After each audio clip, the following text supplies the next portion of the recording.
여러분 안녕하십니까? 또 속보가 나왔네요. 자, 이재명에 대한 살해 협박이 왔다 그럽니다. 근데 이재명한테 직접 들어온 건 아니고 과천에 한 유튜버가 있는데 그 유튜버한테 어떤 발신 제한 표시로 전화가 들어왔다는 거예요. 그 유튜버가 이제 뭐 유명 유튜버겠죠. 그리고 또 좌파 쪽이겠죠. 그래서 그 유튜버가 신고를 한 겁니다. 경찰에다가. 이 유튜버의 얘기는 자기한테 발신 제한 표시로 누군가가 전화를 했다. 그래가지고 내가 이재명을 살해하겠다라고 말을 했다는 겁니다. 여기서 두 가지를 확인해야 되겠죠. 하나는 뭡니까? 이 유튜버의 말이 진짜인지. 이게 좌파기 때문에 일부러 지금 이 혼란스러운 틈을 타가지고서 자기 한번 이렇게 떼어보려고 내지는 이재명을 옹호하기 위해서 야 이렇게 이재명이 살해 협박을 받았다. 저 극우가 이렇게 했다. 뭐 이런 식으로 오히려 우리 우파를 공격하기 위한 하나의 수법으로 했을 가능성이 있겠죠.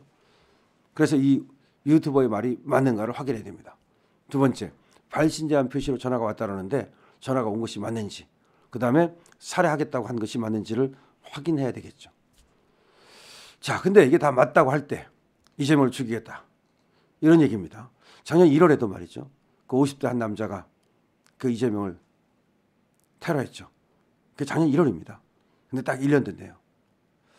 자, 이재명에 대한 어떤 분노, 이재명 때문에 우리 국민이 겪는 집단 스트레스, 집단 우울증 엄청난 것 같아요. 물론 이렇게 테러를 갖다가 하겠다고 협박하고 이건 잘못된 거죠.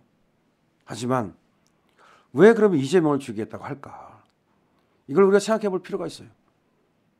저 사람이 어떤 특별한 범죄인이다. 그건 몰라요. 일반 시민일 수도 있어요. 아주 평범한 사람일 수 있어요. 작년 1월에 이재명을 테러했던 사람 엄청 주위 사람들이 그런 사람이 있는지도 모를 정도로 조용하고 그리고 온순하고 그리고 사고 치지 않는 사람이었답니다. 그분이 그 주위에서 말이죠. 오랫동안 공인중개사를 했다는 거 아닙니까? 그리고 아주 건실한 사람이라는 거 아니에요? 그러니까 지금 누가 어떤 생각을 하는지를 알 수가 없어요. 그만큼 그분은 나라를 생각했을 수도 있고 이재명에 대한 어떤 개인적 분노.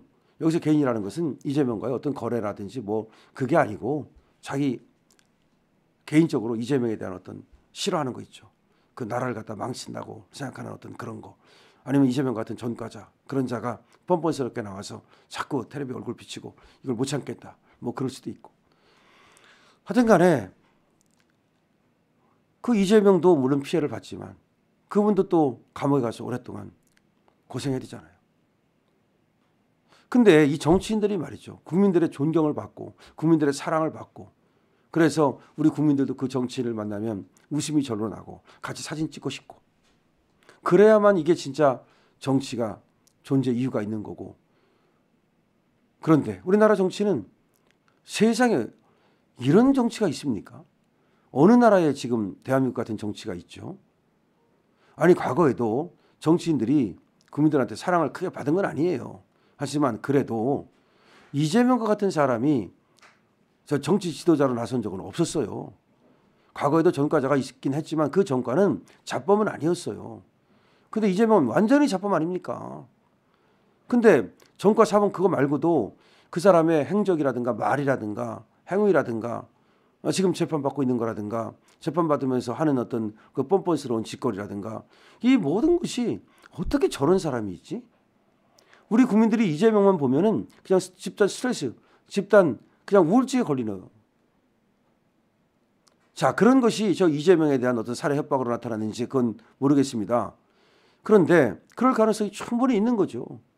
지금 이재명을 살해하겠다고 하는 사람이 정말로 살해하려고 한 건지 아니면 장난전화인지 아니면 협박만 하는 건지 그건 몰라요. 하지만 그것이 사실을 한다면 살해하겠다고 했다면 그 사람은 왜 그랬을까요? 지금 참 대한민국 정치인들 저 민주당 정치인들 사람이 아니다라는 생각까지 우리 국민들이 하고 있습니다. 그 사람들 때문에 우리 국민들이 받는 스트레스 우리 국민들이 겪는 고통 이루 말할 수 없어요. 정말 대한민국 불행한 나라가 돼가고 있어요. 우리 국민들 정말 열심히 일해가지고 정말 피땀 흘려 일해가지고서 그나마 살만한 나라 만들어놨는데 이상한 놈들이 나타나가지고서 정치인이랍시고 전부 다 나라를 망가뜨리고 있어요.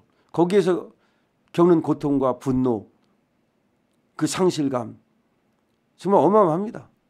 이런 것들이 정치인에 대한 어떤 공격과 테러로 나타날 가능성이 많아요. 미국도 말이죠. 지금 또 연초부터 무슨 뭐 차로 그냥 일부러 고의적으로 사람을 갖다가 쓸고 지나갔다는 거 아닙니까? 그래가지고 10여 명이 넘는 사람들이 죽었어요. 지금 어디서 어떤 테러가 일어날지, 어디서 어떤 공격이 일어날지 알 수가 없어요. 사람들이 전부 다 지금 분노 게이지가 목까지 차가지고서 갑자기 폭발할 수 있어요. 여러분들 범죄라는 것은요, 오랫동안 준비하고 계획된 범죄도 있지만 그런 범죄는 적어요. 10%밖에 안 돼요. 대개 폭력 범죄는 그리고 오랫동안 계획하고 그래서 폭력하는 경우가 드물어요. 우발적인 거예요. 그냥 갑자기 폭발하는 거예요. 그러니까 예를 들어서 이런 거예요. 어떤 사람이 평상시에 보면 착하고 말도 없고 온순한 사람인데 이 사람이 차를 끌고 가다가 갑자기 인도로 돌진해가지고 사람 죽으라고 그럴 수 있다니까요. 그럼 그 사람은 평상시에 이게 억눌러져 온 거예요.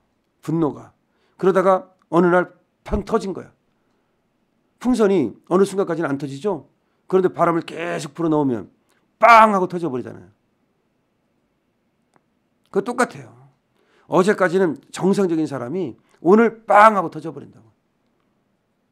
이재명을 공격했던 사람 있잖아요. 그분도 엄청 온순한 사람이고 평상시에 무슨 전과 하나 없는 사람이었다는 거 아니에요. 근데 이분도 왜 그런 어떤 행동을 했을까? 그가 이재명에 대한 어떤 분노를 키우다가 어느 순간 이건 안 되겠다.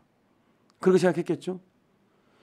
그러니까 지금 이재명에 대한 어떤 테러 위협이 있는데 이재명 뿐이 아닐 거라고 생각해요. 지금 민주당에 특히 지금 국민들의 눈살을 찌푸리게 하는 많은 의원들이 있어요. 물론 국힘도 현찮은 애들 많고 욕먹는 사람 많죠. 권성동 뭐 이 원내대표실에도 폭탄을 설치했다는 그런 전화가 왔었대요. 근데 그건 뭐 사실이 아닌 것으로 밝혀졌는데 물론 이재명에 대한 어떤 이 살해 협박도 뭐 사실이 아닐 수도 있고 장난일 수도 있고 뭐 그럴 수 있어요. 하지만 여기서 우리가 경각심을 가져야 되는 것은 모든 정치인들이 이재명뿐이 아니에요. 언제든지 테러를 당할 수 있다는 걸 알아야 돼요.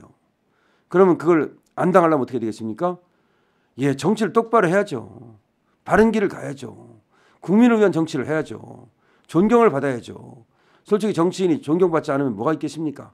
정치인이 그렇다고 해서 떼돈을 버는 그런 직업도 아니고 아니 그렇게 떼돈을 버면 이상한 거죠. 결국은 국민들로부터 인정받고 좀 뭐랄까 명성을 좀 쌓고 사회적으로 인정받고 존경받고 그러고 싶어서 정치하는 거 아니에요? 정치 왜 합니까? 그런데 오히려 인정받고 그렇게 사랑받기는커녕 손가락질 받고 맨날 욕먹고 그다음에 또 살해 협박에 시달리고 그럼 뭐하러 정치합니까? 저는 이재명 씨한테도 묻고 싶어요. 이재명 씨도 도대체 작년 1월에도 그렇게 테러를 당했는데 또 지금도 또 그런 살해 협박을 당한다 그러는데 글쎄요. 정치를 계속할 필요가 있겠습니까? 지금 그러자라도 사후 리스크 때문에 말이 많은데 이재명 씨도 여기서 정치를 내려놓는 게 어떻겠습니까? 전영수 비서실장이 대표님 정치 그만두십시오 라고 말하지 않았습니까? 이재명 씨한테 묻겠습니다. 정치 그만두시겠습니까? 자, 우리 여러분들도 이재명 씨에게 정치 그만두라고 말하고 싶으면 댓글로 남겨주시죠. 공유해 주시고요. 구독 부탁드립니다. 강신업 TV입니다.